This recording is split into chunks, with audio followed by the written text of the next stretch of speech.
D के बारे में नहीं पढ़ा रही हूँ, पर मैं जो चीज़ें बता रही हूँ एक बार फटाफट से अपन रिवाइज कर लेते हैं। हमने आकार के साथ में और एक आप मान सकते हो यहाँ पे डेंसिटी, हालांकि डेंसिटी साइज के साथ ही कोरिलेटेड रहता है, साइज और मास। पर जहाँ एनोमली थी यानी डिफरेंट था, नॉर्मल ट्रेंड से, नॉर्मल जो प्रक्रिया चलती है उससे अलग जा रहा है, वो मैंने आपसे डिस्कस कर लिया था। सिर्फ कुछ पॉइंट्स दिए ताकि जब हम पीरियोडिक टेबल में या तत्वों के बारे में बात करें तो हमको ध्यान में रहना चाहिए। आकार की हम बहुत अच्छे से बात कर चुके हैं, लेफ्ट से राइट और डाउन अ वर्ग ग्रुप, किसी एक वर्ग में ऊपर से नीचे आते समय या रिवर्स, लेफ्ट से राइट या राइट टू लेफ्ट। पूरे पीरियोडिक टेबल में किसी एक ब्लॉक में जब बात करेंगे तो वो भी वही ट्रेंड लेगा, लेकिन ब्लॉक कौन सा है ये हमें ध्यान रखना है। यदि मैं पी ब्लॉक की बात कर रही हूँ तो मुझे डी एलिमेंट की प्रॉपर्टी या डी एलिमेंट कहाँ से शुरुआत हुए हैं वो ज़रूर दिमाग में रखना होगा, वरना हम एल्यूमिनियम और गैलियम में जो फ़र्क आना चाहिए यानी तीसरी आवर्त सारणी और तीसरी आवर्त और चौथी आवर्त में पीरियड्स में क्या फ़र्क आना चाहिए वो हम नहीं कर पाएंगे अगर मुझे ट्रांजिशन का नहीं मालूम है तो। ठीक है, इसी तरह से जब मैं छठे और पाँचवें की कंपेयर करूँगी तो मुझे लेंथेनाइड की एंट्री मालूम होनी चाहिए। अगर ये एंट्रीज नहीं पता है तो मैं आकार में डिफ्रेंशिएट नहीं कर पाऊंगी। इसमें ही आधारित हमारा आयनाइजेशन पोटेंशियल, इलेक्ट्रॉन एफिनिटी, ये जैसा मैंने कहा था कि तीनों की तीनों आपकी ऊर्जा से संबंधित है, एंडोथर्मिक, एक्सोथर्मिक और इलेक्ट्रोनेगेटिविटी किसी अणु से संबंधित। जहाँ पे क्या इलेक्ट्रोनेगेटिविटी हम डिफाइन करना रह गया था हमारे से, क्या है इलेक्ट्रोनेगेटिविटी, विद्युत ऋणात्मकता क्या कहते हैं हम, कैसे डिफाइन करेंगे। कॉपी बंद कर दो, डेफिनेशन रटी हुई नहीं चाहिए, समझ की चाहिए। ये मैंने आपको बता दिया ऊर्जा से संबंधित है। पहली बात, कौन सी ऊर्जा से संबंधित है, बंद ऊर्जा से। और किसके बीच में है ये, अणु, परमाणु नहीं है। पहले वाले हमारे 1, 2, 3 और ये हमारे परमाणु से संबंधित थे। अणु से संबंधित है, बंद ऊर्जा से संबंधित है, तो कोई ना कोई आकर्षण बल भी होगा। तो अब क्या हम कैसे इसको डिफाइन कर सकते हैं। और नाभि का इलेक्ट्रॉन पे आकर्षण है, ये भी हमें पता है, क्योंकि बंद ऊर्जा कहाँ से निकलेगी, नाभि के इलेक्ट्रॉन को अपनी तरफ आकर्षित करने की। तो हम कैसे डिफाइन करेंगे, दो परमाणुओं में क्या कहेंगे, क्या कहेंगे बताओ, ऊर्जा को हम कैसे इससे कोरिलेट करेंगे, इलेक्ट्रोनेगेटिविटी। एक उदाहरण ले लेते हैं, फिर आप इसको कोशिश करिएगा शब्दों में डालने की। यदि मैं NaCl या NaCl को छोड़िए HCl लेते हैं तो हम इसको कैसे डिफाइन करेंगे इलेक्ट्रोनेगेटिविटी क्लोरीन और हाइड्रोजन की।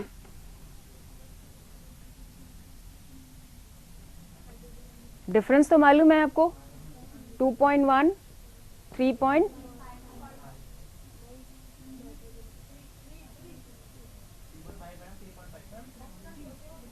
बच्चों ये एक टिप है एग्जामिनेशन पॉइंट ऑफ व्यू के लिए, सबसे ज़्यादा फ्लोरीन की होती है, फिर ऑक्सीजन की होती है, फिर नाइट्रोजन की और क्लोरीन की होती है, फिर आपकी कार्बन 2.5, इसके बीच में भी एक दो हो सकते हैं, मोटा मोटा मैं बता रही हूँ, हाइड्रोजन 2.1 और भी है नीचे, पर ये जो बिल्कुल मुख्य हैं उनको हमें भूलना नहीं है। ठीक है, और ये आपकी किताबों में जहाँ इलेक्ट्रोनेगेटिविटी का चैप्टर पोर्शन दिया हुआ है वहाँ पे विस्तार से समझाया हुआ भी है। कैसे कैलकुलेट करेंगे वो हम अगली क्लास में लेंगे, पर अभी तो मैं इसके ट्रेंड के बारे में बात करूंगी। तो विद्युत ऋणात्मकता को हम कैसे कह सकते हैं, किसी भी परमाणु की शेयर्ड इलेक्ट्रॉन को अपनी तरफ आकर्षित करने की ऊर्जा है ना, पावर, ऊर्जा। तो हम अगर उसको अलग करना चाहेंगे तो हम क्या करेंगे, उस आकर्षण बल के विरुद्ध काम करेंगे। ठीक है, अभी तक हम परमाणु में क्या बात कर रहे थे, नाभिकीय आकर्षण बल उसी के बाह्यतम इलेक्ट्रॉन पे, यानी इलेक्ट्रॉन दे रहे हैं तो उसके अगेंस्ट काम कर रहे हैं, इलेक्ट्रॉन निकाल रहे हैं तो उसके अगेंस्ट काम कर रहे हैं, ऊर्जा निकल रही है या दी जा रही है। पर जब हम अणु में बात करेंगे विद्युत ऋणात्मकता के लिए, इलेक्ट्रोनेगेटिविटी के लिए, तो the amount of energy required to pull the atom, और जब वो एटम पुल करेंगे तो एटम किसको पुल कर रहा है, शेयर्ड पार्ट ऑफ इलेक्ट्रॉन को, तो वो शेयर्ड पार्ट ऑफ इलेक्ट्रॉन को भी अपनी तरफ आकर्षित करेगा।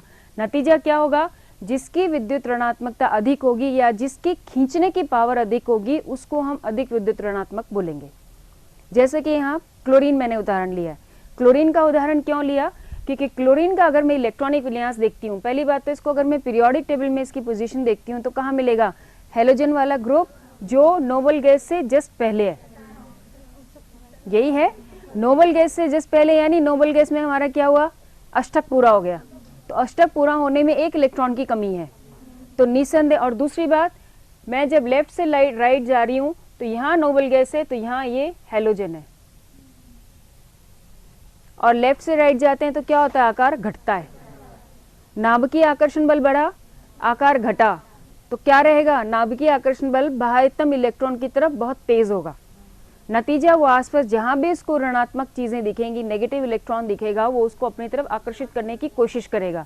जब आकर्षित करने की कोशिश करेगा तो ये यहाँ किससे करेगा, हाइड्रोजन के पास एक ही इलेक्ट्रॉन है, क्लोरीन के पास आपके बाह्यतम में अगर हम देखते हैं तो 5 है, एक की कमी है, तो एक की कमी है तो आराम से जो बलवान है उसको खींच लेगा और कमजोर बेचारा दे देगा, क्योंकि हाइड्रोजन के पास एक ही है, या तो हाइड्रोजन एक खींच ले और वो एक प्रोटॉन या एक इलेक्ट्रॉन, एक प्रोटॉन में इतनी क्षमता नहीं है कि इन सब के विरुद्ध काम करके इसको अपनी तरफ खींच सके, तो नतीजतन विद्युत ऋणात्मक वैल्यू हाइड्रोजन की कम हो गई, क्लोरीन की अधिक हो गई, तो क्या रहा, शेयर्ड पार्ट, इलेक्ट्रॉन के शेयर्ड पार्ट को, किसी बंद के इलेक्ट्रॉन को अपनी तरफ आकर्षित करने का जो बल है या पावर है उसको हम कहते हैं विद्युत ऋणात्मक।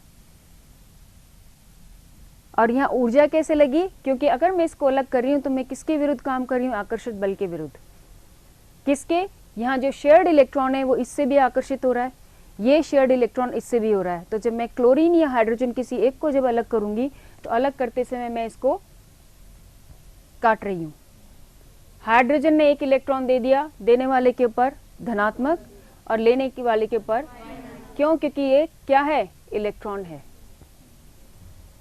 ये एक इलेक्ट्रॉन है, आपके पास 17 अगर प्रोटॉन है और 18वां इलेक्ट्रॉन आ गया तो वो नेगेटिव चार्ज एक्स्ट्रा हो गया, न्यूट्रल नहीं रहा, प्रोटॉन इलेक्ट्रॉन कैंसिल होकर न्यूट्रल कहते हैं एटम, परमाणु को, तो वो इलेक्ट्रॉन एक्स्ट्रा होते ही क्लोरीन नेगेटिव हो गया, ठीक है।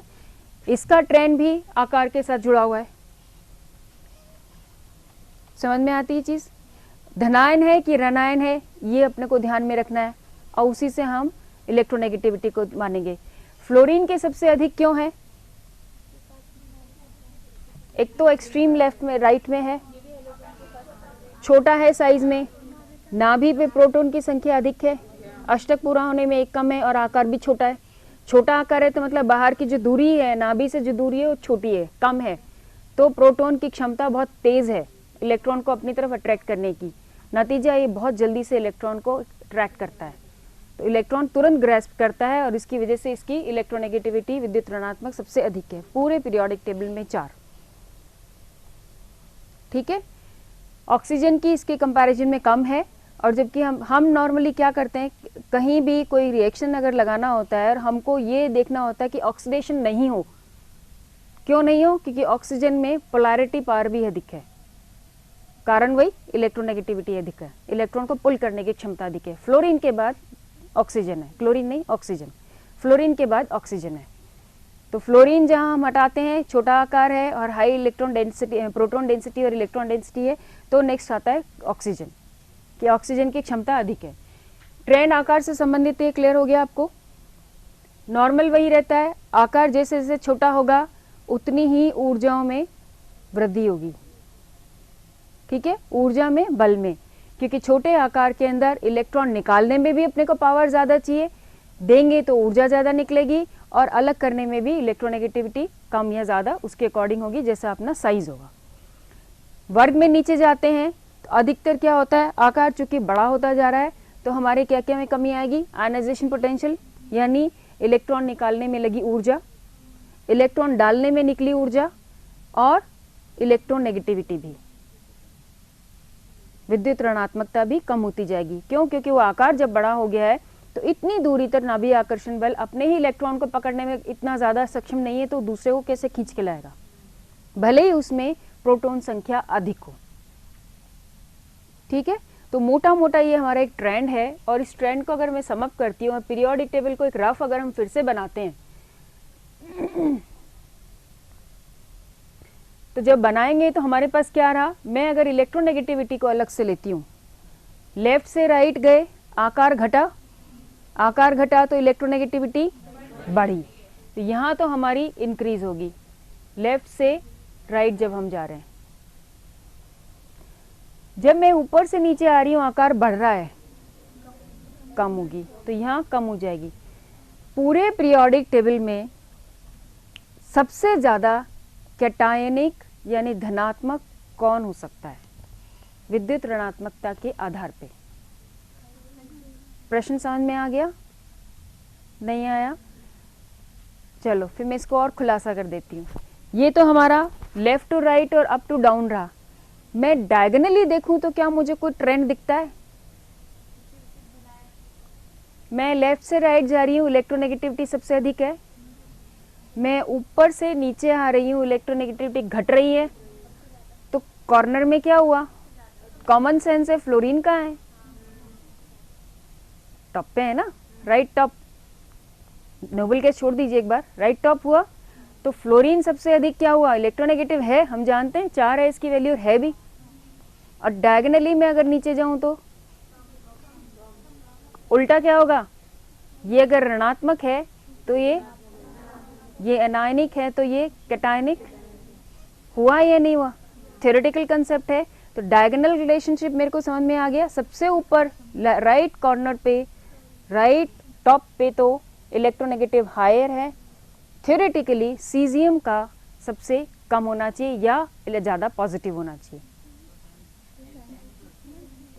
मैं क्या बोली हूँ? थ्योरेटिकली समझाती हूँ, क्यों नहीं होगा। तो अगर मैं सबसे अधिक आयनिक कैरेक्टर की बात करूँ तो आयनिक बॉन्ड क्या कहती है? हालांकि हम बंध के टाइम पे भी इसको बात करेंगे, पर ट्रेंड से संबंधित बात है। आयनिक बंध हमारा क्या कहता है कि इलेक्ट्रॉन देने और लेने की क्षमता पूर्ण होनी चाहिए, 100%। यही है। मैं अगर कैटायनिक और एनायनिक कैरेक्टरिस्टिक को देखूं, इलेक्ट्रोनेगेटिविटी के बेस पे देखूं, तो मेरा सबसे नीचे में सीजियम के बाद क्या है? फ्रेंशियम को ले नहीं सकते। क्यों?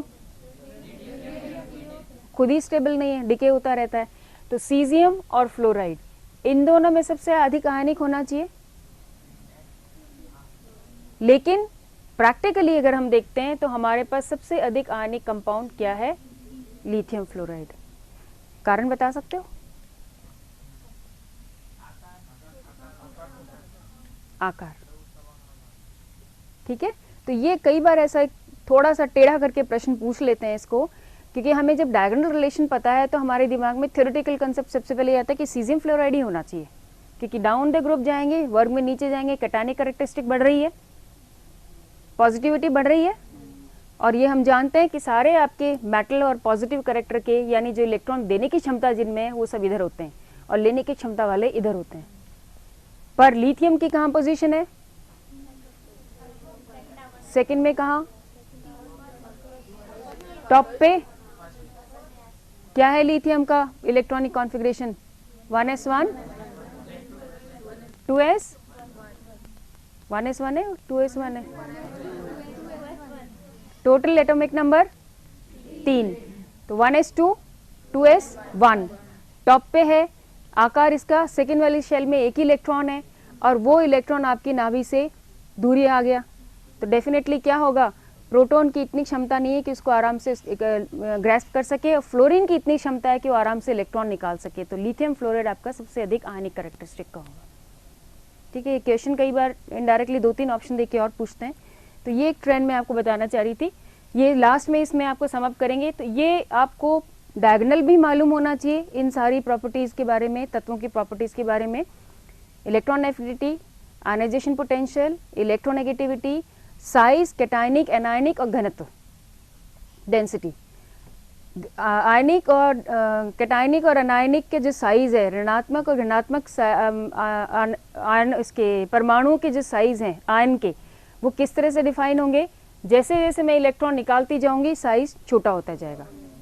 क्यों? क्योंकि प्रोटॉन की संख्या अधिक होगी और प्रोटॉन इलेक्ट्रॉन से ज़्यादा संख्या में है, कम संख्या वाले इलेक्ट्रॉन को अपनी तरफ अट्रैक्ट कर रहा है, साइज सिकुड़ेगा। तो परमाणु के मुकाबले कैटायन हमेशा छोटे आकार का होगा। अब उसकी पोजीशन कहाँ है वो आपको ध्यान रखना है, ताकि जब कंपैरेटिव, कुछ क्वेश्चंस ऐसे मैं लाई हूँ, जब कंपैरेटिव स्टडी करें तो आपको पीरियोडिक टेबल में उसका मालूम होना चाहिए कि किस तत्व की कहाँ पे इसका स्थिति और कैसे हम बात कर रहे हैं। तो कंपैरेटिवली हम उसको एक ट्रेंड बना सकते हैं या आंसर कर सकते हैं।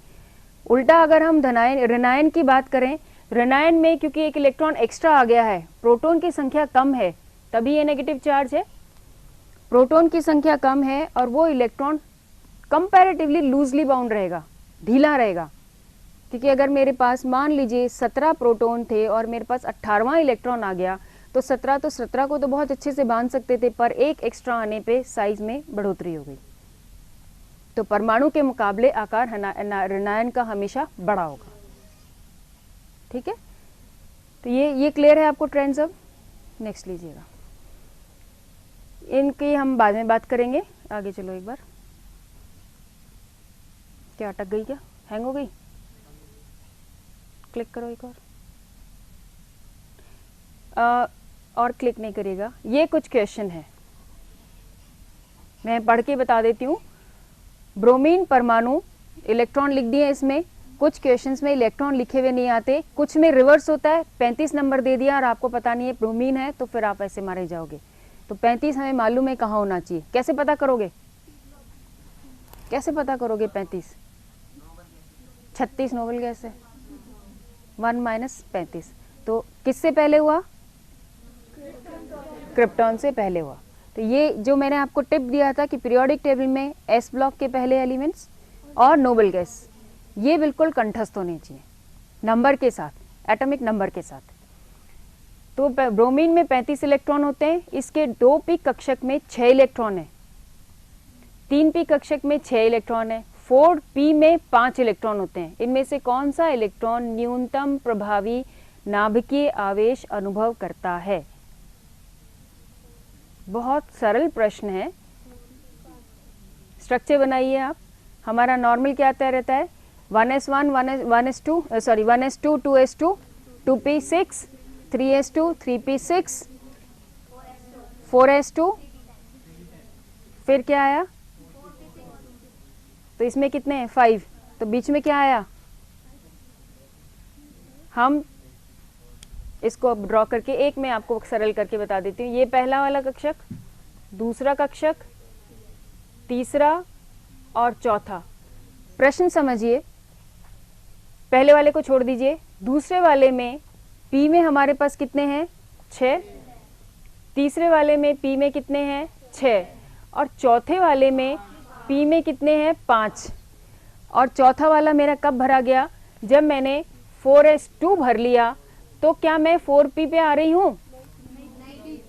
कल परसों तरसों 2-3 दिन से हम बता रहे हैं n-1d भरा जाएगा और n-d हमारा 3d है। और 3d में कितने आ गए? 1 से 10। पॉजिटिविटी क्या बढ़ी? 10। तो क्या रहा? न्यूनतम किस पे रहेगा? 4p पे रहेगा। क्यों? बाह्यतम कक्ष है और साथ में कितने हैं? डी इलेक्ट्रॉन, 5 के अलावा अंदर कितने हैं? डी इलेक्ट्रॉन और आ गए। ठीक है, नेक्स्ट क्वेश्चन कीजिएगा। अगला प्रश्न लो।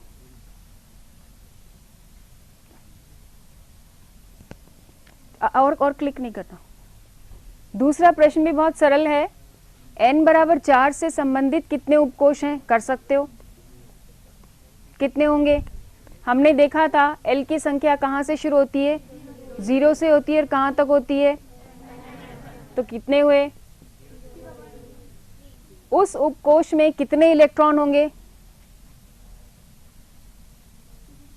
जिसके लिए ms बराबर -½ और n बराबर 4 है? तो ये n बराबर 4 तो यहाँ बात कर ली हमने। उस उपकोष में कितने इलेक्ट्रॉन उपस्थित होंगे जिसके लिए ms बराबर -½ है?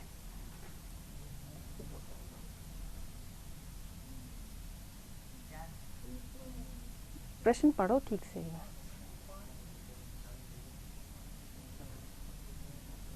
क्लिक करो।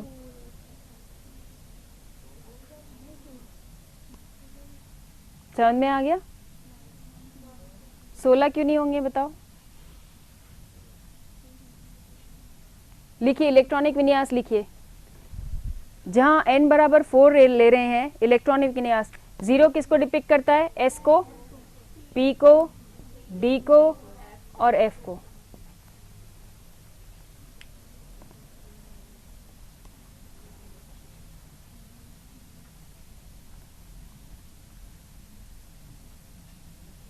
इसको करके देखिएगा, फिर मैं करती हूँ। तो आगे अगर पूरा कर लें आज, क्योंकि मैं चाहती हूँ जितनी जल्दी अपने पीरियोडिक टेबल को फिनिश करें। नेक्स्ट लीजिएगा, इसको आप नोट कर लें क्वेश्चन को और इसको करके देखिएगा।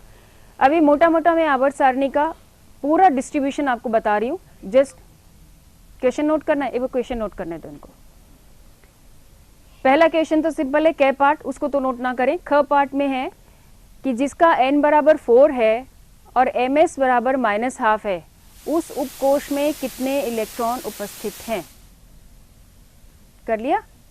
ठीक है, बहुत छोटा सा हल्का सा ट्रिक है इसमें, वो आप जब इलेक्ट्रॉनिक विन्यास लिखोगे आपको समझ में आ जाएगा। अगला लीजिए, अगली स्लाइड लो। अब इससे अगली स्लाइड ले लो, फटाफट करते हैं इनको। ये एक मेन डिस्ट्रीब्यूशन है जिसमें हम पहले जब नोट करते थे तो इसको 1A 2A और इस तरह से देते थे। क्लिक करिएगा, फिर इसको हमने इसको नोट करना शुरू किया 1 2 3 4। आजकल जो आपकी किताबें आता है शायद ये 1 1 2 3 13 14 15 इस तरह से आता है। तो जब हम वर्ग संख्या की बात करते हैं, ऑक्सीडेशन स्टेट की बात करते हैं, तो आपकी कुछ पुस्तकों में, कॉम्पिटिटिव में भी और जनरल किताबों में भी दिया हुआ है कि जैसे मैंने मान लीजिए थर्ड की बात की, थर्ड बी, 3A या 13, ये सब एक ही वर्ग है। कौन से वर्ग की बात कर रही हूँ? बोरोन की, है ना, बोरोन वाला वर्ग है, आप ये नोट करें। सिर्फ इनको डिफाइन करने का लेटेस्ट ये चल रहा है, पहले ये और ये चला करते थे, लेकिन हम बात करें बोरोन की। तो जब मुझे इसके ऑक्सीडेशन स्टेट्स बतानी पड़ेंगी, ऑक्सीकारक अवस्थाएं, तो उस ग्रुप की ऑक्सीकारक अवस्थाएं कितनी हो सकती हैं?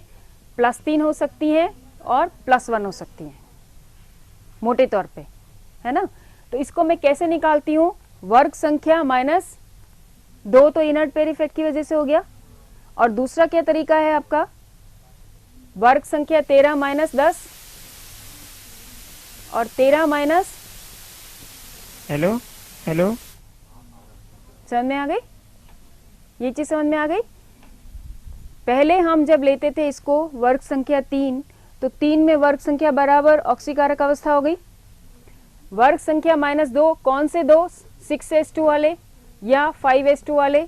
इनर्ट पेयर इफेक्ट की जब हम बात करेंगे थैलियम और इंडियम में, है ना, जिसमें थैलियम में अधिक होगा और इंडियम में थोड़ा कम होता जाएगा। तो ये 2 माइनस किस लिए हुए?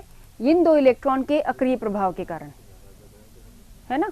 तो हम वर्ग संख्या -2 कहेंगे जब मैं ऑक्सीकारक अवस्था 3 ले रही हूँ उस वर्ग की, और अगर मैं उसको -12 या 10 ले रही हूँ तो इसका मतलब मैं नए वाली पद्धति से इसका नॉमेनक्लेचर कर रही हूँ, यानी वर्ग किसकी बात करें? 13वें की। तो पुस्तकों में इस चीज़ से आप भ्रमित नहीं होइएगा, मैंने दोनों चीज़ आपको क्लियर कर दी है, क्योंकि जब हमको मेन जब आंसर करना है तो ये मालूम होना चाहिए इसके बाह्यतम इलेक्ट्रॉन कितने हैं। ठीक है, तो P1, 2s2 और 2p1 कुल कितने हो गए? 3 हो गए। बोरोन में 3 हो गए, और यही आपका 6s2 6p1, लेकिन s2 6 वाले यहाँ काम नहीं ले रहे, तो सिर्फ p1 इलेक्ट्रॉन +1 हो गया। ठीक है, नेक्स्ट लीजिएगा।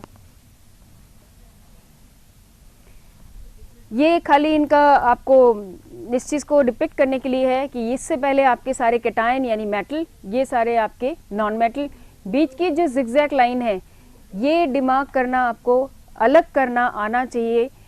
कई बार हमको लगता है कि इसमें दिया हुआ पुस्तकों में हमें याद हो जाएगा। प्लीज़ इसको आप एक बार घर में जाके ड्रॉ करके देखिएगा, जिससे दिमाग में हो कि बोरोन हमारा मेटलॉइड में है, बोरोन मेटलॉइड में है, सिलिकॉन मेटलॉइड में है। बोरोन और सिलिकॉन कहाँ है? जिनका हम बाद में विकिरण संबंध भी पढ़ेंगे। Boron, aluminium, carbon, silicon, nitrogen, phosphorus, arsenic. ठीक है, याद रहेगा। ये कौन सा है? ऑक्सीजन के नीचे जा रहे हैं अपन, क्या आएगा? पोलोनियम, पोलोडियम नहीं, पोलोनियम। ठीक है, ये क्या है? गुड, तो ये हमें मालूम होना चाहिए। ये कौन सा है? बिस्मिथ से ऊपर की बात कर रही हूँ बच्चों, ये कार्बन ग्रुप है, ये नाइट्रोजन ग्रुप है, और ये टिन है आपका। ठीक है, तो ये टिप्स अपने को एक बार पोजीशन इतनी कंठस्थ होनी चाहिए कि खाली ब्लॉक से भी अपने को मालूम चल जाए हम किसकी बात करें। नेक्स्ट लो। कई बार आपसे नेक्स्ट लेते जाओ, ये तो मैंने क्लियर कर दिया इनको। कई बार हमसे ये चीज़ बस छोड़ दीजिएगा, ये हमसे पूछा जाता है कि जो मेटलॉइड उप धातु सेमी मेटल्स कौन से हैं। आपको एक कुछ तत्वों का सिंबल्स दे दिए हैं। जैसे मान लीजिए एक ऑप्शन आपको इन सिंबल्स का दे दिया, एक में हो सकता है एक दो ये वाले नंबर नहीं, एक दो ऐसे धातु नहीं हो, कोई और धातु डाल दिए हो, बी ब्लॉक के डाल दिए हो, एफ ब्लॉक के डाल दिए हो, और अगर हमें इसके तत्वों की पता नहीं होगा कि पोजीशन कहाँ है तो हम आंसर गलत कर देंगे। तो 4 ऑप्शन में से जब तक मैं ये कंठस्थ नहीं हूँ कि हाँ मेरे ये सारे धातु हैं जो अभी मैंने आपसे बात की थी, boron, silicon, germanium, arsenic, antimony, tellurium, polonium, एस्टेटिन, 1 2 3 4 5 6 7 8, ये 8 ऐसे हैं जो उपधातु में सेमी मेटल्स में आते हैं। और जब हम बोरोन और सिलिकॉन की प्रॉपर्टी अलग से आगे पढ़ेंगे इनऑर्गेनिक केमिस्ट्री के बोरोन चैप्टर में या सिलिकॉन के चैप्टर पी ब्लॉक में, तो आपको इसमें डायगोनल रिलेशनशिप भी दिखाई देगा जिसमें इलेक्ट्रोनेगेटिविटी सेम भी होती है और आउटर जो कक्षक के इनके इलेक्ट्रॉन की बॉन्डिंग की प्रवृत्ति होती है वो भी करीब करीब सेम होती है, chemical and physical property. Next चलिएगा, नेक्स्ट ले लो। ये इनर ट्रांजिशंस हैं जिनको बाद में पोजीशन किया गया, यहाँ बैक करिएगा, एक बार बैक करिएगा बस। अगर उसको यहाँ नीचे प्लेस नहीं करते तो हमारी पीरियोडिक टेबल का वर्तमान स्वरूप ये होता, जो याद करना भी संभव नहीं है। और एक जो सबसे बड़ी बात है याद करने से अधिक, जो मैं आपको एक बहुत बड़ा क्लू दे रही हूँ जो आपके ऑब्जेक्टिव क्वेश्चंस को सॉल्व करने में मदद देता है, ये जितना वर्ग है यहाँ से लेकर के पूरा ये एक्चुअली पूरे एक ग्रुप को बिलोंग करता है। अब करिए, स्क्वीज करिए, क्लिक करिएगा। कहाँ पोजीशन था ये? लेंथेनाइड एक्टिनाइड में। और लेंथेनाइड एक्टिनाइड के पर हम क्या देखते हैं? स्टार। हम उसके आगे खाली ब्लॉक में स्टार नहीं देखते हैं, आपने ध्यान दिया होगा है ना। हम कहाँ स्टार देखते हैं? हम यहाँ और यहाँ स्टार देखते हैं।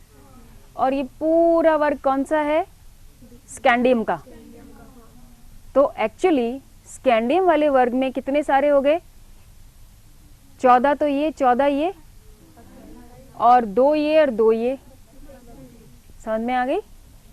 तो ये सारे एक साथ तत्व ऐसे हैं जिनकी एक सी प्रवृत्ति है। और जब हम प्रवृत्ति की बात करें तो आउटर मोस्ट इलेक्ट्रॉनिक कॉन्फ़िगरेशन या उनका ऑक्सीडेशन स्टेट भी एक सा होना चाहिए, तभी वो वहाँ पे समायोजित हैं। तो हम जब कॉन्फ़िगरेशन लिखते हैं लेंथेनाइड और एक्टिनाइड की या इसके बाद वालों की, तो हम यहाँ D1 लिख करके 5D1 और उसके बाद हम 4F14 करते हैं, फिर वापस हम 5D2 शुरू करते हैं। तो इसका मतलब सीधा सा अर्थ है कि स्कैंडियम वाले ग्रुप में ये सारे के सारे समायोजित हैं और इनकी जो वर्ग संख्या है वो 3 ही है। पुरानी पद्धति से लेते हैं तो 3 का मतलब आउटरमोस्ट कॉन्फ़िगरेशन इनकी 3 होती है। स्कैंडियम की क्या है? कैल्शियम हमारा 4s2 खत्म हो गया और 3d1। तो जब हम उनका बॉन्डिंग में देखेंगे तो हम स्कैंडियम में +1 और +3 तीनों लेते हैं। +1 तो D1 का और 2 हमारे S के 4s2 के। ठीक है, नेक्स्ट। हाँ बेटा, नहीं बच्चे धातु में नहीं रखेंगे, क्योंकि आपके ये यहाँ सीजियम के बाद क्या है? फ्रेंशियम। और यहाँ के बाद से क्या शुरू होता है आपका? Radio active. और हमारे ये क्या है? सीजियम से लुटेशियम तक के।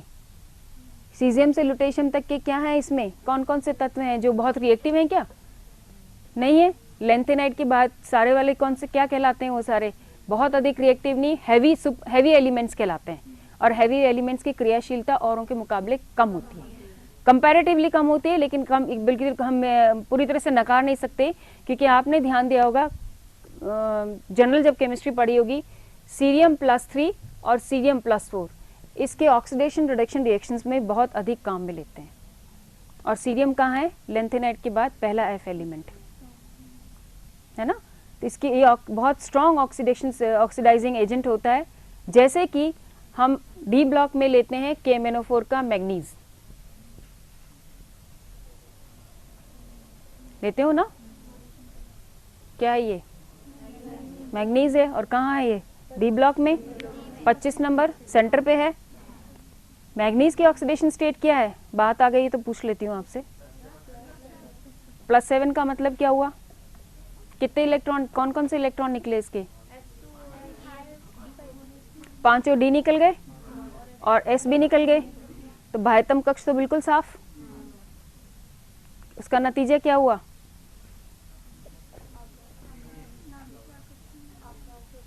आकार छोटा हो गया, अभी अपन ने बात की थी, और वो इतना छोटा हो गया, आकार छोटा होने के साथ साथ सबसे बाहर वाला 4 वाला गया और अंदर वाले में डी कक्षक गया। तो छोटा होने के साथ साथ 7 गुना पॉजिटिविटी हो गई। कोई चीज आकार में बहुत छोटी हो और उसमें पॉजिटिव चार्ज बहुत ज्यादा हो तो क्या करेगा, वो कहीं ना कहीं से इलेक्ट्रॉन को खींचेगा, अधिक सक्रिय हो जाएगा इलेक्ट्रॉन खींचने के लिए। और ऐसा तत्व या ऐसा चार्ज पार्टिकल जो कि इलेक्ट्रॉन को बहुत स्फूर्ति से खींचे, उसको हम क्या कहते हैं? ऑक्सीडेंट, ऑक्सीडाइजिंग एजेंट, ऑक्सीकारक एजेंट बोलते हो कि नहीं बोलते हो? क्या मतलब हुआ उसका? जो इलेक्ट्रॉन को अपनी तरफ ले ले, है ना, जो खुद रिड्यूस हो जाए। रिड्यूस क्यों कहेंगे? कोई चीज के अंदर रिडक्शन होना मीन्स नेगेटिव चीज उसने ग्रहण कर ली है, और रिड्यूस होके क्या कोशिश करेगा? स्थायी अवस्था में या लोअर ऑक्सीडेशन स्टेट में आने की। तो मैग्नीज के पास जितने भी उसके इलेक्ट्रॉन्स थे, सारे के सारे उसने बाह्यतम इलेक्ट्रॉन निकाल दिए। अंत वो बहुत स्ट्रॉन्ग पॉजिटिव चार्ज छोटा साइज में हो गया, उसकी वजह से इलेक्ट्रॉन तेजी से खींचेगा। और जहां भी हम ऑक्सीडाइजिंग एजेंट की बात करते हैं, स्ट्रॉन्ग ऑक्सीडाइजिंग एजेंट आपका ही काम में आता है। फिर से बोलिए।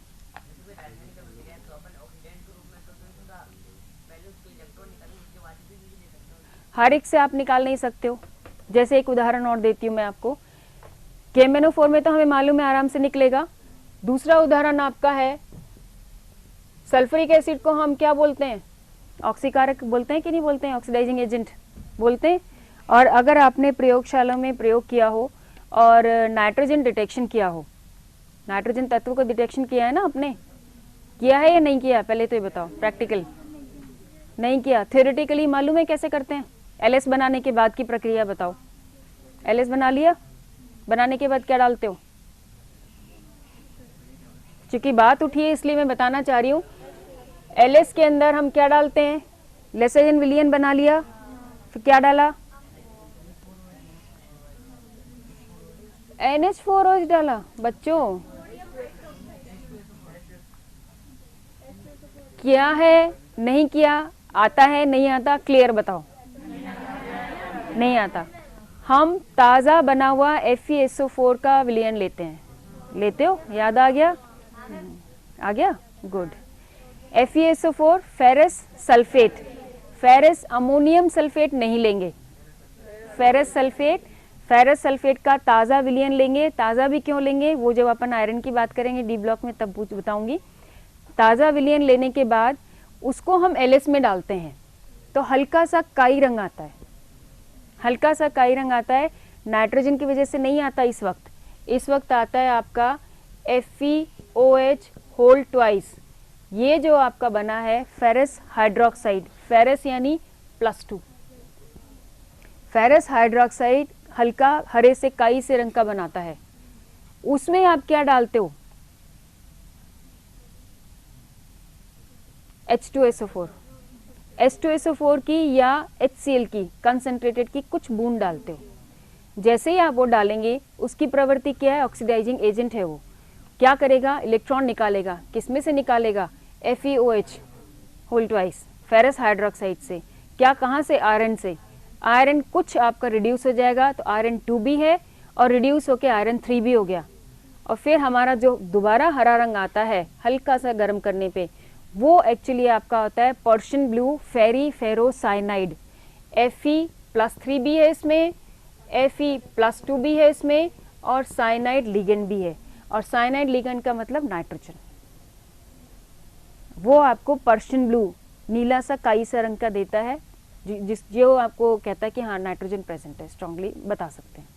तो यहाँ जो H2SO4 की प्रवृत्ति हुई सल्फ्यूरिक एसिड की, चूंकि स्ट्रॉन्ग ऑक्सीडाइजिंग एजेंट है, हम बाहर से FeCl3 नहीं डाल रहे हैं, ज़रूरत ही नहीं है हमको। हम FeCl3 क्यों लेते हैं? कुछ किताबों में लिखा ज़रूर है।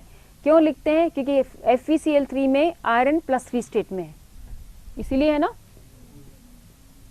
ये है ना, यही है +3 स्टेट में। इसलिए ले रहे हैं कि चलो हम आयरन +3 डालते हैं इसमें। क्यों डाल रहे हो? आप सल्फ्यूरिक एसिड डालो ना, ऑक्सीकारक है। जब स्ट्रॉन्ग ऑक्सीडाइजिंग एजेंट है तो कुछ आयरन 2 को 3 में कन्वर्ट कर देगा और वो 2 और 3 मिला के एक संकुल बनाएंगे, यौगिक बनाएंगे, जो आपका फेरी फेरोसाइनाइड पर्शियन ब्लू रंग का होगा, जिसमें साइनाइड लिगेंड आपके आयरन 2 आयरन 3 के साथ कोऑर्डिनेट बॉन्ड बना लेंगे। क्लियर? तो ये ऑक्सीकारक हुआ। हर तत्व को हम इलेक्ट्रॉन निकाल के ऑक्सीकारक नहीं बना सकते, कुछ में संभव नहीं है। आप कहाँ से इलेक्ट्रॉन निकाल रहे हो ये संभव है। मैग्नीज में प्रबल संभावना है क्योंकि इसका डी हाफ फिल स्टेट में है और S2 आपके 2 इलेक्ट्रॉन्स हैं। और ये कब होता है? जब हम इसको ऑक्सीजन के साथ क्रिया करा रहे हैं। मैग्नीज अकेले नहीं है ना। और इसमें एक और केमिस्ट्री इन्वॉल्व है, जब मैं डी ब्लॉक की बात करेंगे तब करेंगे। इसका रंग कितना होता है? गहरा रंग, गहरा पर्पल, पर्पल बेटा, पर्पल रंग का होता है। और मैग्नीज के दूसरे वाले +2 +5 +7 वाले हल्के रंग के होते हैं, है ना। तो ये जब हम वो बात करेंगे तब मैं एक्सप्लेन करूंगी, पर ये चीज़ें जुड़ी हुई हैं आपस में कि कितने इलेक्ट्रॉन निकाले, कौन सा यौगिक बना, उसका क्या रंग आएगा। आगे चले। ये मैंने आपको जो याद करने के लिए कहा था टिप, कि हमारे सारे अल्कली एलिमेंट्स का मुझे अच्छे से याद होना चाहिए। पहली रो मैंने ले ली है, पहले वाला वर्ग पूरा का पूरा। हाइड्रोजन हम यहाँ इसलिए प्लेस कर रहे हैं कि एक इलेक्ट्रॉन है। हाइड्रोजन की प्लेसमेंट दूसरी जगह भी हम मान के चलते हैं। Hydrogen, lithium, sodium, potassium, rubidium, caesium, francium को हम मान रहे हैं कि रेडियो एक्टिव है, पर चूंकि इसमें 7th ग्रुप में है तो हम ये यहाँ पे इसको प्लेस करके यूज़ करते हैं। नेक्स्ट लीजिएगा। और फिर हमारी बात आती है जीरो या नोबल गैस की। और पूरी पीरियोडिक टेबल आपकी इसी में समाहित है। यहाँ से शुरू होती है आपकी, यहाँ से शुरू होती है और एक पूरा का पूरा यहाँ ख़त्म होकर दोबारा यहाँ शुरू होता है। और अगर मुझे वो पोजीशन ध्यान है, नोबल गैस कौन सा है ये ध्यान है, उसका एटॉमिक नंबर समेत, तो 100% में किसी भी तत्व का इलेक्ट्रॉनिक विन्यास बिना जिगजैग के आराम से लिख सकती हूँ। और काफ़ी हद तक उसकी क्रियाशीलता या property, chemical and physical property भी इंकित कर सकते हैं। कुछ कुछ एनामलीज हैं, उनको छोड़ के। आगे चलिएगा, आगे चलो। अपन काफ़ी बात कर चुके हैं। इतना सारा क्लिक नहीं करना था, कोई बात नहीं। पहला लो, पहला लो। ये शायद हैंग हो रहा है आपका, इसमें ना हैंग हो रहा है ना। चलिए, मैं जो उदाहरण देना चाह रही थी इसमें, चलो उन्होंने पूरा बता दिया। हम बात कर रहे थे टिन की, है ना। और टिन की कॉन्फ़िगरेशन की जब हम बात करते हैं, रहने दीजिए, कोई दिक्कत नहीं है, अब निकल गया तो। टिन कहाँ है हमारा? लेड के ऊपर है ना। तो लेड के ऊपर है और कार्बन के ग्रुप में, तो ये तो मुझे पता है इसके बाहर वाली कॉन्फ़िगरेशन P2 होनी चाहिए। और लेड हमारा मालूम है कि 6s2 6p2 है। बीच वाले n-1 n-2 को नहीं बोल रही हूँ, आउटर मोस्ट बोल रही हूँ। तो ये मुझे जब पता है कि 6 वाला लेड है और लेड से ठीक ऊपर है, तो 5th ऑर्बिटल है, 5s2 5p2 होना चाहिए। 5 - 1 4d, 4d10 होने चाहिए। 5 - 2 3f नहीं होता है। मान लो किसी तरह कंफ्यूजन हो तो हम चेक कर सकते हैं। इससे जस्ट पहले हमारे पास कौन सा है? हीलियम, नियन, आर्गन, क्रिप्टन। क्रिप्टन और क्रिप्टन का कितना है एटॉमिक नंबर? 36। तो 36। और अगर टिन का मुझे एटॉमिक नंबर नहीं भी ध्यान, तो मुझे पता है 36 के बाद 2 तो हमारे S2 इलेक्ट्रॉन भरे जाएंगे, जो कि आपके 5s2 होंगे। फिर 5p में 2 आएंगे क्योंकि कार्बन है, कार्बन के ग्रुप का है ये। और p और s के बीच में मुझे पता है d तत्व हैं, तो n-1 4d10 आएंगे। अब मैं उनको काउंट करके चेक कर सकती हूँ कि वो सही है नहीं। फिर एक तरीका है, टिन 50 आने के बाद मुझे पता है इसके बाद 1 2 3 4 चौथा वाला नोबल गैस होगा, तो मुझे ये मालूम होना चाहिए कि इसमें कितना आएगा। 54वां कौन सा होता है? ज़ेनॉन। क्रॉस चेक हो गया। कहीं हमने जिगजैग नहीं किया, कहीं कुछ ड्रॉ नहीं किया, सीधे एलिमेंट को पकड़ा, क्लिक हुआ कि ये एलिमेंट की पोजीशन, एटलीस्ट वर्क पता है मुझे, एटॉमिक नंबर पता है, पीरियड पता है, और कैसे हमको भरना है ये मालूम है। ठीक है, तो यहाँ इसके लिए मैंने इसका एक उदाहरण लिया था कि कहीं से भी कोई हम एक एलिमेंट उठाते हैं और मुझे उसकी पोजीशन पता है, फिलिंग वाला पैटर्न पता है कि किसकी हायर एनर्जी और किसकी लोअर एनर्जी है N+L रूल से, तो मैं इसको आराम से कर सकती हूँ। नेक्स्ट लीजिएगा। ये सब हम बात कर चुके हैं आपसे सारी चीज़ें except diagonal relationship. Diagonal relationship को जो हम P ब्लॉक में अलग से लेंगे या S ब्लॉक को पढ़ेंगे तब बात करेंगे। ठीक है, अक्रिय युग्म प्रभाव पढ़ा चुकी हूँ मैं। लेंथेनाइड और संक्रमण, एक्टिनाइड, इसका ट्रांजिशन और लेंथेनाइड संक्रमण संकुचन में बता चुकी हूँ। दोनों का मैं कंट्रैक्शन बता चुकी हूँ, इनका प्रभाव बता चुकी हूँ, है ना। ये इन चीज़ों में यहाँ तक में कोई कन्फ्यूजन है तो अपन फटाफट बात कर लेते हैं। क्योंकि फिर इस पे ही आधारित सारी चीज़ें हमारी आगे चलेंगी। भले ही हम पीरियोडिक टेबल पे एक दिन एक्स्ट्रा और लगा लें, पर कन्फ्यूजन्स नहीं होने चाहिए। अगर मुझे ट्रेंड का कहीं कन्फ्यूजन है कि ये चीज़ समझ में नहीं आया, इनर्ट पेयर की वजह से क्या होता है, इनर्ट पेयर क्या होता है, उसकी वजह से क्या प्रभाव पड़ता है, ट्रांजिशन संकुचन क्या होता है, उस संक्रमण संकुचन उसकी वजह से क्या प्रभाव पड़ते हैं, ये नहीं आया हो, लेंथेनाइड का संकुचन और उसकी वजह से प्रभाव ये नहीं आया हो, डायगोनल रिलेशनशिप छोड़ के बाकी जो चीज़ें हमें नहीं आई तो अपन एक बार चर्चा कर सकते हैं लास्ट में। कुछ प्रॉब्लम?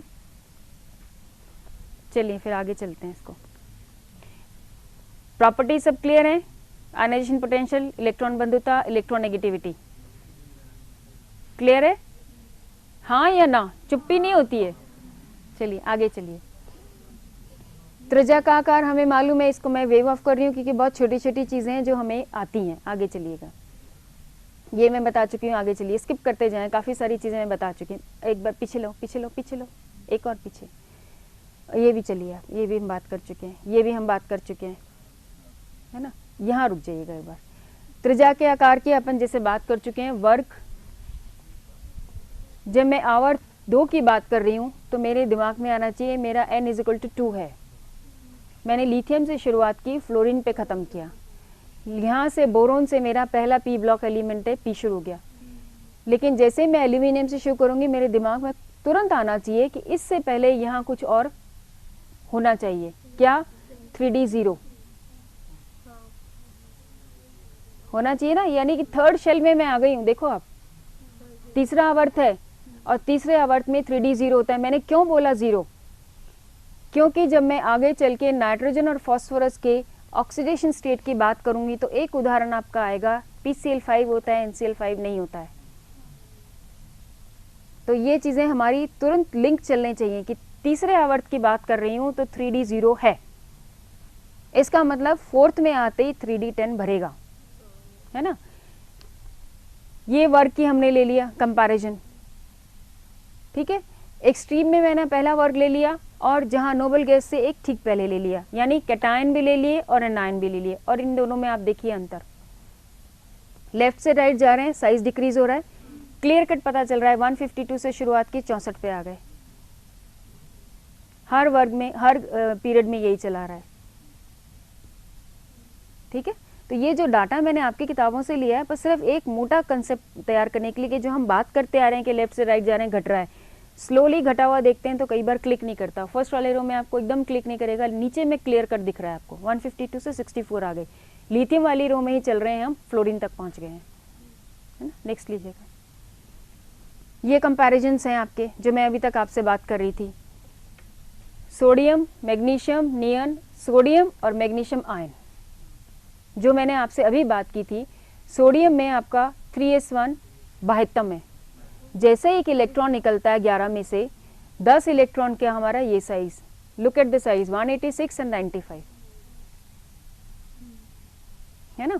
यहाँ भी मेरी यही बात है, मैग्नीशियम में से 2 इलेक्ट्रॉन निकलेंगे क्योंकि 3s2 है, 160 से 65। नियन मैंने बीच में इसलिए लिया है कि इसका ऑक्टेट कंप्लीट है। तो जब मैं कंपैरिजन कर रही हूँ नोबल गैस से, तो मुझे मालूम है कि नोबल गैस कॉन्फ़िगरेशन आपकी नोबल गैस जैसी है। नियॉन कितना है? 10, इसमें से एक इलेक्ट्रॉन निकालने पे क्या रहा, पर साइज का डिफरेंस देखो, है ना। यही चीज यहाँ पे है, 2 इलेक्ट्रॉन निकलते 10, लेकिन साइज का डिफरेंस 150 एंड 65। तो जो हम बात कर रहे हैं कि धनायन जितने भी होते हैं, cations, they are smaller in size, वो इस पिक्टोरियल डायग्राम से हमारा एक दिमाग में इमेज बैठ जाती है कि क्यों छोटा हो गया है। आगे चलें। ऐसे ही मैंने क्लोराइड का, एनायंस का लिया हुआ है। नीचे क्लोरीन है, न्यूट्रल, रिवर्स कर दिया, ये न्यूट्रल है। जैसे एक इलेक्ट्रॉन एक्स्ट्रा ऐड हुआ, फिर हम कंपैरिजन कर रहे हैं नियॉन से, और हमारे पास साइज देखिए 181, 99 से 181 पहुंच गया, because extra electron is being added. तो प्रोटॉन का जो अट्रैक्टिव फोर्स है वो उतना स्ट्रांग नहीं है और आकार में वृद्धि हुई। यही चीज़ आपकी इसमें है, फ्लोरीन में 64 से 136, ठीक है। तो जितने रेनायन होते हैं, एनायंस होते हैं, they are larger in size. आगे चलें। ये हम बात कर चुके हैं बहुत सारी, आगे चलिए इसको भी निकाल दीजिए। ये इसके डाटा दिए हुए हैं जो मैं आपसे बात कर रही थी, ऊष्माक्षेपी और ऊष्माशोषी। इनके संबंधित जो हमने बात की इतने सारे, यहाँ कुछ डाटा हैं फ्लोरीन वाले वर्ग की, यानी हैलोजेंस की। सबसे इसका स्ट्रॉन्ग है तो -32। जैसे जैसे हम बढ़ते जा रहे हैं इसमें एक बार इंक्रीज होकर घटता है, ये ट्रेंड इम्पॉर्टेंट है। कई बार पूछा जाता है एंथैल्पी फ्लोरीन के मुकाबले क्लोरीन की कुछ ज़्यादा होती है, -349 329 की बजाय। उसका कारण क्या है? Charge density. फ्लोरीन बहुत छोटे साइज का है और उस पर चार्ज डेंसिटी अधिक है, उसमें से इलेक्ट्रॉन डालने या निकालने में हमारे पास जो ऊर्जा निकलेगी या लगेगी वो क्लोरीन के मुकाबले कम होगी। हाँ जी, क्या फिर से बोलो?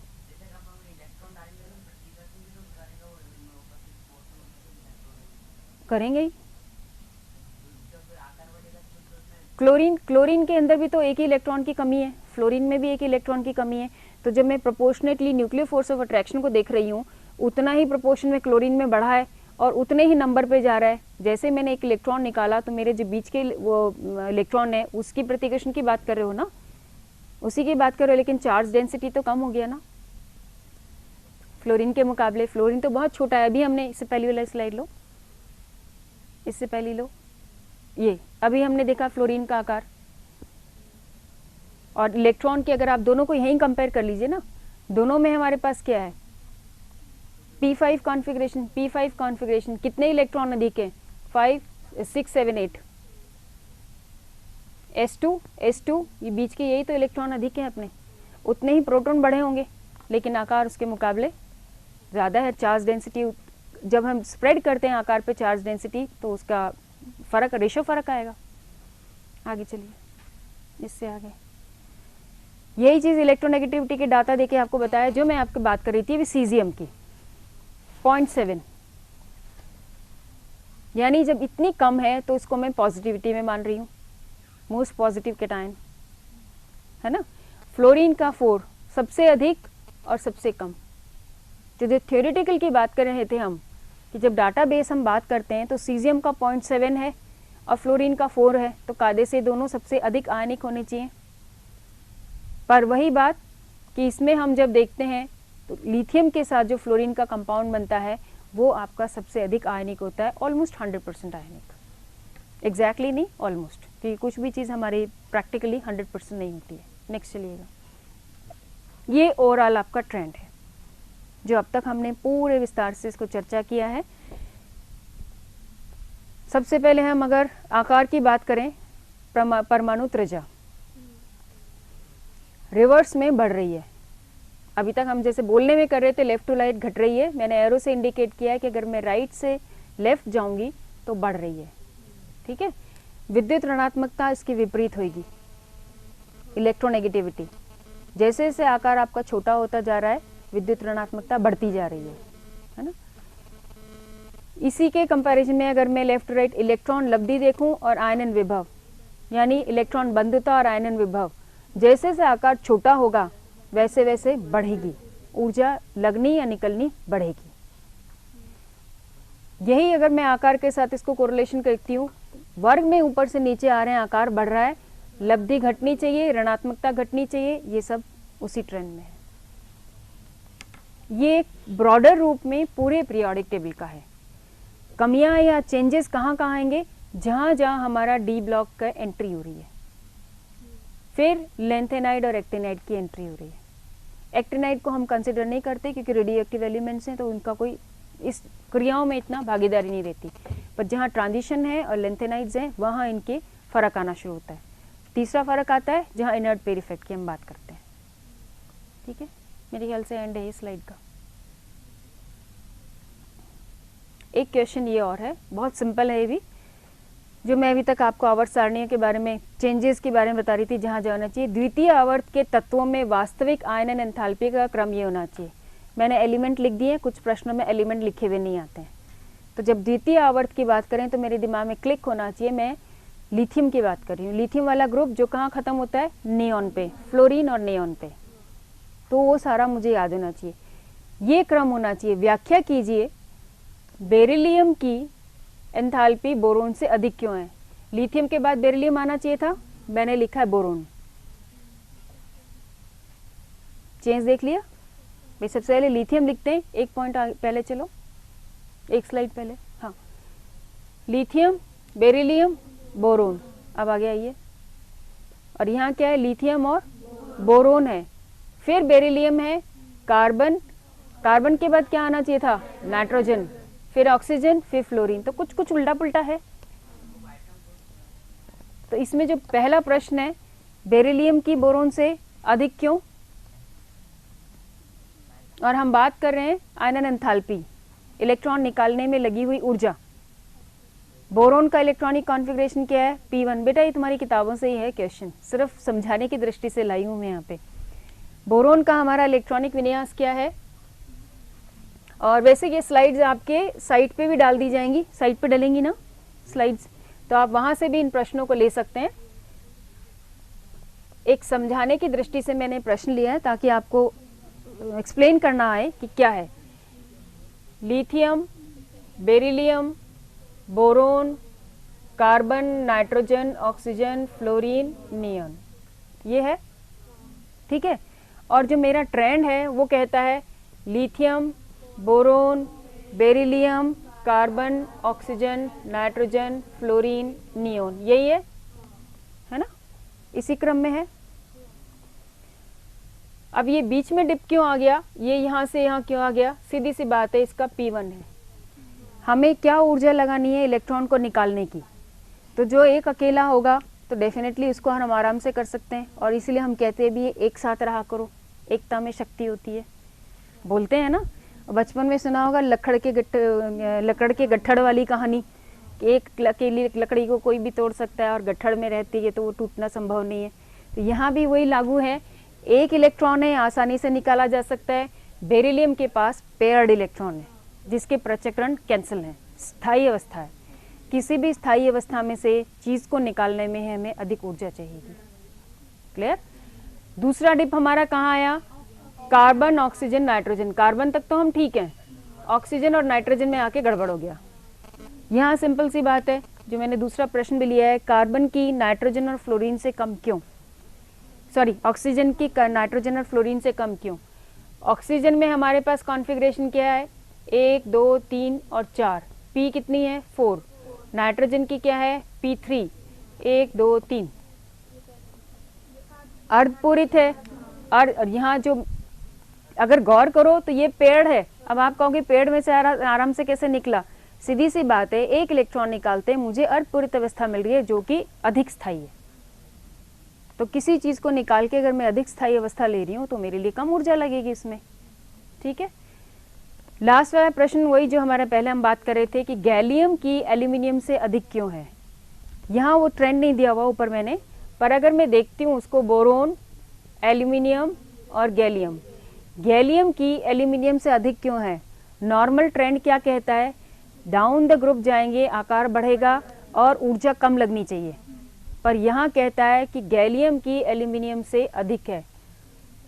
क्यों? क्योंकि आकार बराबर है। क्यों आकार बराबर है? क्योंकि उससे पहले डी कक्षकों की भर्ती है, ट्रांजिशन कॉन्ट्रैक्शन। क्लियर? ऐसे कई सारे प्रश्न आते हैं जिनका उत्तर हम इस तरह से एक्सप्लेन कर लेते हैं। आगे चलिएगा। कुछ मैं प्रश्न लाई हूँ, जब तक आपके फिजिक्स वाले टीचर आते हैं तो मैं आपको बोर्ड पे पूछ लेती हूँ ताकि हम समझ सकें कि अब पीरियोडिक टेबल का ओवरऑल पढ़ पाएँ कि नहीं। मैं आपको क्वांटम नंबर्स का सेट लिखूंगी, उसमें आपको ये बताना है कि किस इलेक्ट्रॉन की न्यूनतम ऊर्जा होगी। n बराबर 4, l बराबर 0, एक सेट ये है। n बराबर 4, l बराबर 1, दूसरा सेट ये है। n बराबर 3, l बराबर 2, तीसरा सेट ये है। और चौथा है n बराबर 3, l बराबर 1। इन सब में से जो कौन से किस वाले का इलेक्ट्रॉन का, इन चारों क्वांटम नंबर्स में से कौन से इलेक्ट्रॉन की लोएस्ट एनर्जी होगी?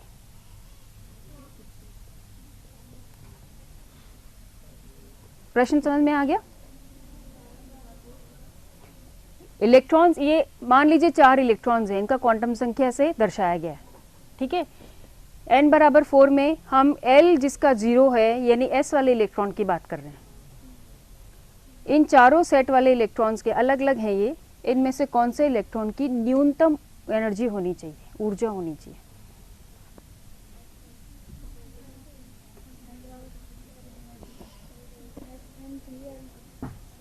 क्यों?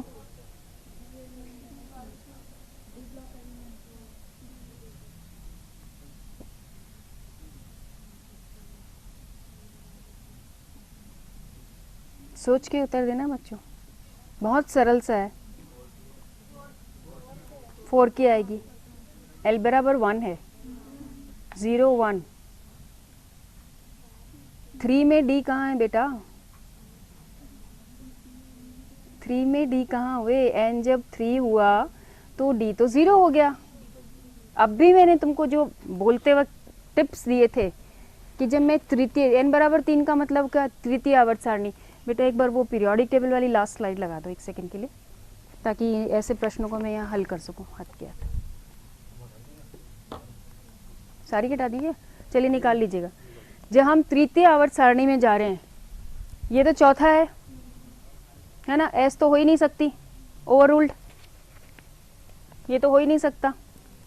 ये चौथा में पी, चेक कर लेते हैं बाकी। ये 3 2, 3 के अंदर हमारी क्या आएगी आखिरी वाली? D0। और D0 है तो इलेक्ट्रॉन कहाँ है? इलेक्ट्रॉन तो है ही नहीं, 0 क्या इंडिकेट कर रहा है? इलेक्ट्रॉन तो है ही नहीं, तो उसको हम कैसे बिना इलेक्ट्रॉन के इलेक्ट्रॉन की क्वांटम संख्या कैसे दर्शाएंगे? अब बचाइए, इसमें क्या आता है हमारा,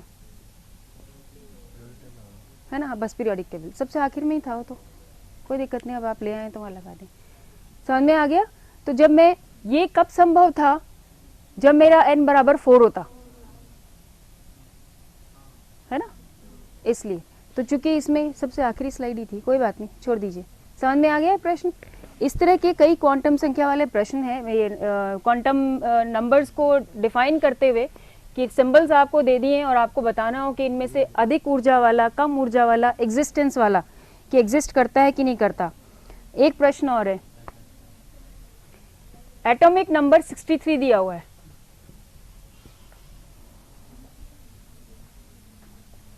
ठीक है। इस एटम को, ये वाला परमाणु जिसकी एटॉमिक संख्या 63 है, इसको स्थायी यौगिक बनाने के लिए कौन सी वाली ऑक्सीडेशन स्टेट यूज करनी है? तो कुल मिला के प्रश्न को अगर मैं सीधा करूं, सीधा सीधा मुझे ऑक्सीडेशन स्टेट बतानी है।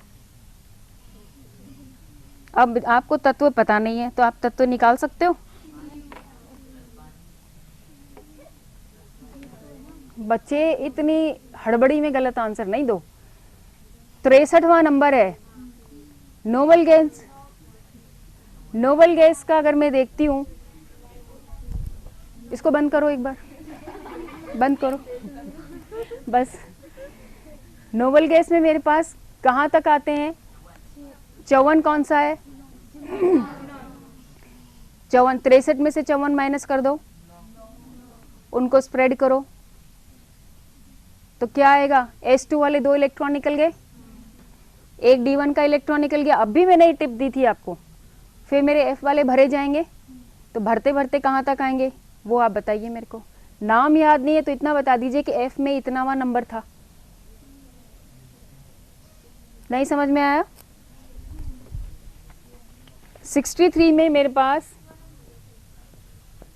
ये तो जेनन हो गया। 63 में से मैं अगर ये माइनस करती हूँ, या सिंपल और कर लीजिए, प्लस 2 इलेक्ट्रॉन में डालती हूँ इसके, प्लस 2 इलेक्ट्रॉन, 56वां नंबर आ गया, जहां मैं अल्कली वाले मेटल भर चुकी हूँ, है ना, वो तत्व भर दिए। अब मेरे पास कितने बचे? 63 लेस 56, 6 इलेक्ट्रॉन, 7 इलेक्ट्रॉन। एक मेरा डी में 6 बचे, तो मेरे एफ के अंदर 6th वाला एलिमेंट होना चाहिए। और 6th वाले एलिमेंट को अगर मैं देखती हूँ, पीरियोडिक टेबल खोलिएगा क्योंकि तुम्हें याद नहीं है कौन सा, EU।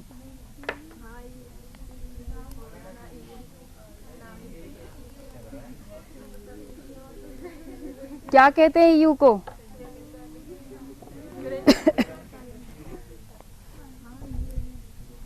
Cerium, praseodymium, neodymium, promethium, samarium, europium. Europe से यूरोपियम। एक छोटा सी चीज यहाँ भी समझा दूं आपको, लेंथेनाइट सीरीज और एक्टेनाइट सीरीज के जितने भी एलिमेंट्स हैं, इन सब का जो नॉमेनक्लेचर है या तो शहर के ऊपर है, किसी देश या शहर के ऊपर, या किसी साइंटिस्ट के ऊपर है अधिकतर, है ना। तो ये जब हम देखते हैं तो यूरोपियम, यूरोप, उससे आप कोरिलेट कर लीजिएगा, ठीक है। तो अब यहाँ देखो कॉन्फ़िगरेशन आपका, यहाँ D2 और F5 है, 4 है, ध्यान नहीं आ रहा। ये वाली चीज़ जो है ये मैं आपको बाद में समझाऊंगी, क्योंकि आपके लेवल के हिसाब से थोड़ी सी हायर है कि डी में 1 की जगह हम क्यों 2 इंडिकेट करते हैं। पर जब हम डी ब्लॉक पर पढ़ेंगे तब मैं आपको इसको क्लियर कर दूंगी कि वो स्पेस में जो आपका एफ ब्लॉक का ऑर्बिटल है वो इतना स्प्रेड होता है कि डी के इलेक्ट्रॉन भी इसमें शिफ्ट हो जाते हैं। तो टेक्निकल चीज़ें वो आपको बाद में बताएंगे। तो फिलहाल सिर्फ इतना ध्यान रख लीजिएगा, ये आपका 6th एलिमेंट आ गया और हमने शुरुआत कहाँ से की थी? 54 से। 54 के अंदर 2 इलेक्ट्रॉन जोड़े सीजियम और बेरियम के, 6th में आ गए हम, और 6 में आने के बाद मुझे पता है एक डी इलेक्ट्रॉन आएगा और फिर हमारे एफ के ये आएंगे, ठीक है। तो हम आराम से इसको आइडेंटिफाई कर सकते हैं। अब मुख्य बात, मैंने पूछा था ऑक्सीडेशन स्टेट, आपने 5 क्यों कहा बेटा ऑक्सीडेशन स्टेट?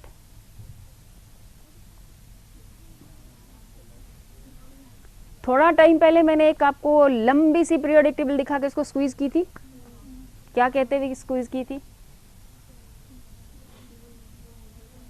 क्या कहते हुए की थी कि ये सारे तत्व आपके जो स्टार हैं वहां आते हैं। जब वहां आते हैं तो ऑब्वियस है, माले अंडरस्टूड है कि जो ऊपर वाला ग्रुप वर्ग संख्या होगी वही तो नीचे वालों की होगी। तो 3 हुई कि नहीं हुई? तो एग्जामिनर सिर्फ ये चेक करना चाहता है कि आपको पीरियोडिक टेबल का कंसेप्ट पता है कि नहीं पता है। कि जो प्रेजेंट में मेंडलीव की लॉन्ग फॉर्म पीरियोडिक टेबल है, उसने छोटा सा एक उदाहरण ले लिया, कहीं से भी उठा के इसको पूछ लिया, और अगर मैं इसको कॉन्फ़िगरेशन के साथ देखना चाहूँ तो मैं तो उसमें उलझ जाऊँ। तो उन्होंने एक एग्जाम्पल लेके और पिक करके पूछा कि भाई आपको अगर पोजीशन पता है तत्व की कि नहीं एक्चुअली ये यहाँ पे है, तो आप सीधे सीधे बिना देखे कि डी ब्लॉक का एफ ब्लॉक का डालो +3, छोड़ो, विद इन 1 सेकेंड काम पूरा हुआ। डेफिनेटली स्टेबल स्टेट बोला है ना आपको, और भी अवस्थाएं होती हैं, ये सब वेरिएबल स्टेट्स में आती हैं। डी वाले एफ वाले सारे वेरिएबल में आते हैं। और डी तत्वों को जब आप पढ़ोगे तो देखोगे पिरामिडल शेप में इनकी ऑक्सीडेशन स्टेट होती है। आप +1 +2 से शुरू करते हो, +7 मैग्नीज तक आते हो, फिर वापस घटनी शुरू होती हैं जैसे जैसे इलेक्ट्रॉन पेयर होते हैं। तो वेरिएबल ऑक्सीडेशन स्टेट में लेकिन स्टेबल वही होगी जो वर्ग संख्या होगी, बाकी सब एग्जिस्ट करती हैं पर वो अनस्टेबल स्टेट हैं। They try to shift to the stable state. Manganese आपका KMnO4 में एग्जिस्ट करता है, लेकिन कोशिश उसकी यही रहती है कि दूसरे को ऑक्सीडाइजिंग एजेंट है, रिड्यूस, खुद को रिड्यूस करे और लो स्टेट में आ जाए। एक प्रश्न और चलिए पूछ लेते हैं। बेरिलियम लिया है अपन ने, और जैसे हम बेरिलियम बोलते हैं हमें क्लिक करना चाहिए S2 कॉन्फ़िगरेशन, है ना।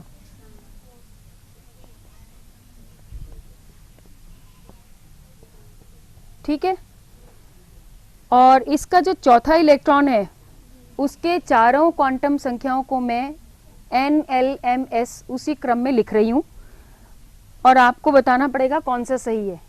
ये N है, L है, M है और ये MS है। N, L, M और MS इसी क्रम में मैं सारे लिख रही हूं।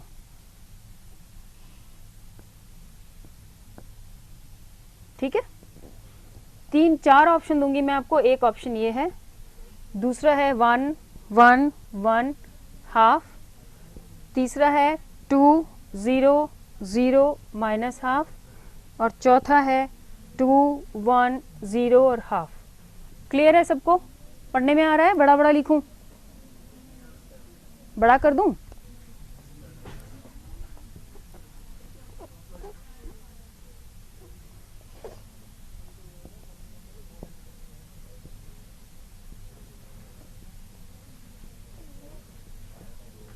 पहला ऑप्शन है 1 0 1 +half, 1 1 1 half, 2 0 0 minus half, 2 1 0 half,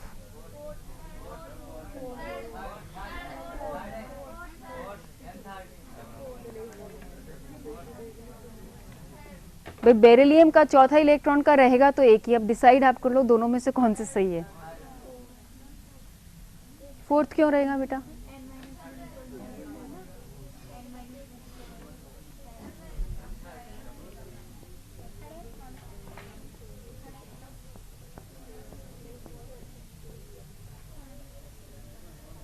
मैं चौथे इलेक्ट्रॉन की बात कर रही हूं बेटा।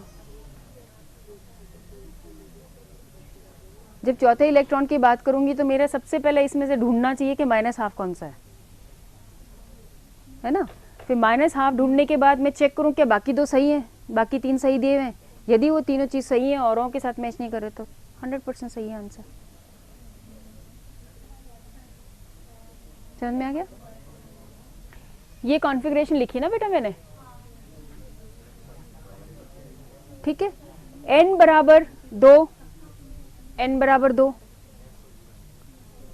l आपका 0, हम s की बात कर रहे हैं, ms आपका 0, आपका संख्या कितनी होती है 2l + 1 है ना टोटल, और उसमें 0 है ये।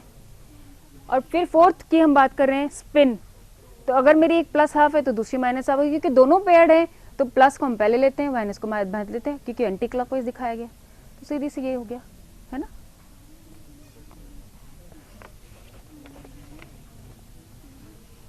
चलिए एक प्रश्न और लेते हैं।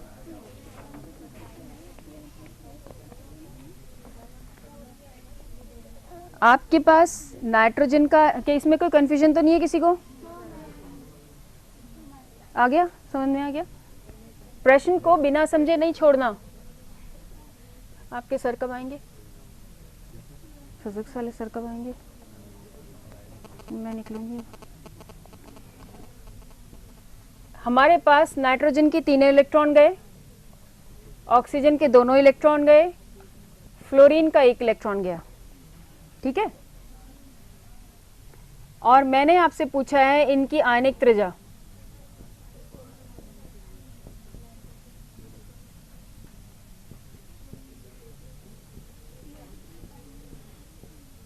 चार ऑप्शन मैं आपको दे रही हूं, 1.36, 1.40, 1.71, 1.36, 1.71, 1.40, 1.71, 1.40, 1.36, 1.71, 1.36 और 1.40। इन चारों में से कौन सा वाला उत्तर सही है? ट्रेंड ध्यान रखिए और आयनिक की बात कर रहे हैं। क्लियर? सबको क्लियर है? तो बहुत सरल है। हमको सिर्फ 2 चीज देखनी है। पहले तो इसकी सीक्वेंस देखनी है, nitrogen, oxygen, fluorine decreasing order में है, पहली बात। फिर देखना आयन्स हैं, तो जैसे जैसे नंबर ऑफ इलेक्ट्रॉन बढ़ेंगे डलेंगे उसमें नेगेटिव चार्ज बढ़ेगा, आकार बढ़ेगा, पर एक डिक्रीज हो रहा है और एक बढ़ रहा है, तो ट्रेंड तो वही रहेगा। तो हमारा सबसे अधिक नाइट्रोजन का, फिर इसका, फिर इसका, ठीक है। अगर यहाँ कहीं उल्टा पुल्टा होता, ऑक्सीजन -1 होता है या नाइट्रोजन -1 होता, तो आकार में ट्रेंड में फर्क आ जाता। ठीक, तो चलिए कुछ और प्रश्न थे, अगली बार पूछेंगे। चलिए एक लास्ट और पूछ लेती हूँ, इसलिए पूछ लेती हूँ कि उससे रिलेटेड एक टिप है जो हम आगे जब IUPAC नॉमेनक्लेचर करेंगे यौगिकों का, तो यहाँ आपको एक क्लियर बन जाएगा, कंसेप्ट क्लियर हो जाएगा। हमारे पास है Cl2O,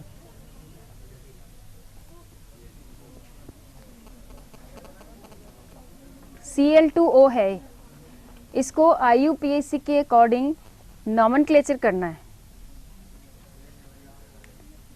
ठीक है। मैं लिखने की बजाय बोल दूं, पहला नॉमेनक्लेचर है ऑक्सीजन क्लोराइड, ठीक है। दूसरा मैं बोल रही हूँ फिर आप बताइएगा। दूसरा है क्लोरो ऑक्साइड, क्लोरो ऑक्साइड। तीसरा है ऑक्सीक्लोराइड, ऑक्सीक्लोराइड। चौथा है क्लोरीन ऑक्साइड। अब मैं एक छोटा सा आपको टिप दे देती हूँ, मैं आंसर बता देती हूँ। क्लोरीन ऑक्साइड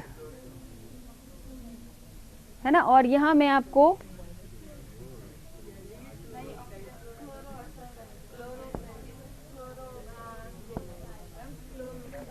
क्लोरीन ऑक्साइड सही है।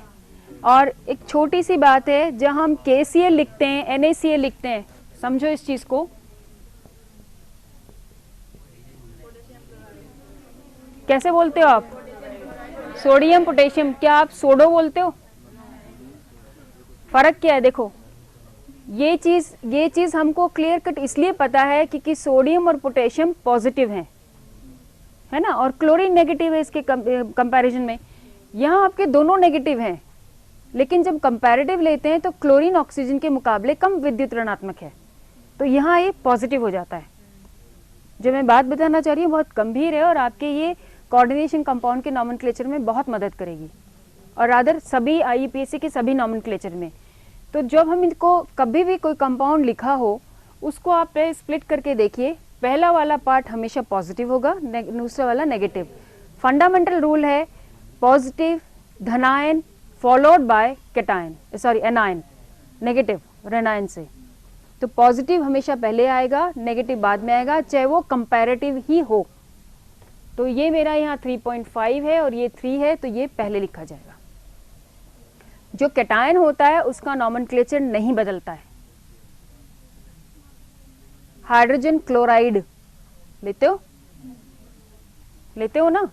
हाइड्राइड नहीं बोलते हम, हाइड्राइड नेगेटिव में बोलते हैं, है ना। जब वो हाइड्रोजन नेगेटिव हो गया, और नेगेटिव वाले जितने हैं अधिकतर, मैं जनरलाइज नहीं कर सकती, पर अधिकतर DE, IDEO इससे खत्म होते हैं, समझ गए? जैसे हमने यहाँ लिया था sodium chloride, potassium chloride, hydrogen sulphide, तो यहाँ मेरा क्या हुआ? क्लोरीन का तो क्लोरीन रहा, ऑक्सीजन का ऑक्साइड हो गया। समझ में आ गई बात? अब इसी तरह से एक और चीज है, बंद कर दूं? चलो मैं नहीं लिखती, वैसे ही पूछती हूँ। कौन सा ऐसा कंपाउंड है जिसके अंदर ऑक्सीजन की +2 चार्ज होता है? एक ही यौगिक है वो, एक ही यौगिक है जिसमें ऑक्सीजन का +2 चार्ज है, सामने लिखा हुआ है। और ये गौर करें, यहाँ पे और यहाँ के डिफरेंस देखो। अब ऑक्सीजन पीछे था, यहाँ आगे हो गया। ये चीजें आपको इंटर हैलोजन कंपाउंड में भी आएगा, जहाँ आयोडीन किसी हैलोजन के मुकाबले कैटायन माना जाता है और उसको पहले लिखा जाता है, क्योंकि हम जब डाउन द ग्रुप जाते हैं इलेक्ट्रोनेगेटिविटी घटती है। तो जब मैं आयोडीन और क्लोरीन का कंपाउंड लिखूंगी, आयोडीन पहले लिखा जाएगा। जब मैं IF7 लिखूंगी तो ये ऐसे लिखा जाएगा, ठीक है। तो ये जनरल रूल है जो अपने को कभी कभी कुछ आपको हो सकता है ऑप्शन ऐसे दे दें कि इनमें से बताइए कौन सा सही नहीं लिखा हुआ। तो फंडामेंटल रूल अपनाइए इलेक्ट्रोनेगेटिविटी और उसके बाद इसका नॉमेनक्लेचर, ठीक है।